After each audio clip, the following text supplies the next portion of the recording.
13 अप्रैल 1919। इस तारीख से तो आप सभी वाकिफ ही होंगे। अमृतसर का जलियांवाला बाग हत्याकांड हिंदुस्तान के इतिहास का one of the most deadliest chapter. Britishers के अनुसार उस दिन करीब 369 लोग मारे गए थे और कई सारे लोग घायल हुए, लेकिन असल में मरने वालों की संख्या 1000 से ऊपर थी।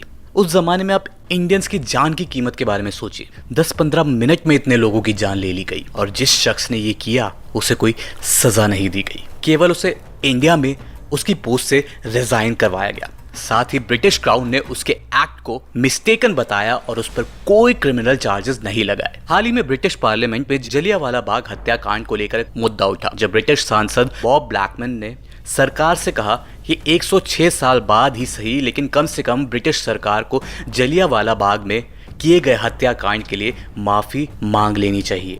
On the 13th of April 1919, families gathered very peacefully in the Jallianwala Bagh to enjoy the sun, enjoy a day out with their families.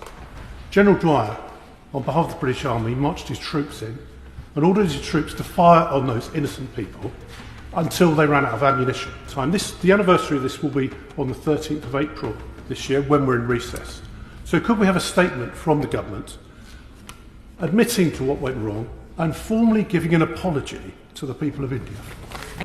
खैर, इस क्रांति की लड़ाई में कईयों ने अपना सब कुछ गंवा दिया तो कईयों ने अपनी जान तक गंवा दी। कई ऐसी पर्सनालिटीज हैं जिन्हें देश का बच्चा बच्चा जानता है, वहीं कुछ ऐसी पर्सनालिटीज भी हैं जिनके संघर्ष और जुनून की कहानी कहीं इतिहास के पन्नों में छुप के रह गई है। चेतुर शंकरन नायर, जिसने अकेले ब्रिटिश क्राउन को अदालत में घसीट डाला। जी हाँ, केसरी 2 जो फिल्म है वो इन्हीं पर बेस्ड है, जहां अक्षय कुमार शंकरन नायर का रोल प्ले करते नजर आ रहे हैं। आपने हमेशा जलियांवाला बाग के हत्याकांड का दोषी जनरल डायर को माना होगा, वो तो था ही, लेकिन जनरल डायर के साथ साथ एक और नाम इस हत्याकांड में शामिल था जिसके ऊपर बिल्कुल बात नहीं होती। उस समय का तत्कालीन पंजाब गवर्नर माइकल ओडायर, जिसने जनरल डायर के इस मूव को कमेंडेबल बताया और कहा कि फ्यूचर रिबेलियन को डायर ने रोका है। दरअसल माइकल ओडायर ने जनरल डायर के इस एक्ट के बाद उसे खूब सपोर्ट दिया था।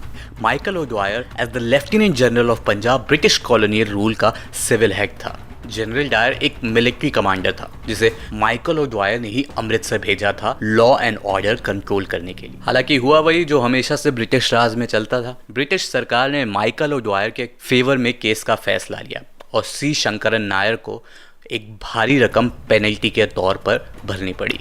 लेकिन इस केस से ये फायदा हुआ कि जलियांवाला बाग हत्याकांड के बारे में पूरे विश्व को पता लगा और ब्रिटिश क्राउन पर काफ़ी ज़्यादा दबाव आने लगा, जिसकी वजह से उन्हें कई सारी पॉलिसीज विड्रॉ करनी पड़ी। अच्छा, जलियांवाला बाग में जो पीसफुल प्रोटेस्ट हो रहा था वो किस वजह से हो रहा था? वो रोल एक्ट की वजह से हो रहा था। रोल एक्ट एक ब्रूटल कॉलोनियल लॉ था जिसमें ब्रिटिश सरकार ने इंडियंस के बेसिक ह्यूमन राइट्स छीन लिए थे। इस एक्ट के अनुसार बिना ट्रायल के किसी भी शख्स को जेल भेजा जा सकता था, किसी भी पब्लिक मीटिंग को इलीगल डिक्लेयर किया जा सकता था, प्रेस पर सेंसरशिप लगा दी गई, पुलिस किसी भी शख्स पर नजर रख सकती थी, बिना वारंट किसी को भी अरेस्ट कर सकती थी, जिस वजह से इसे काला कानून भी कहा जाता था।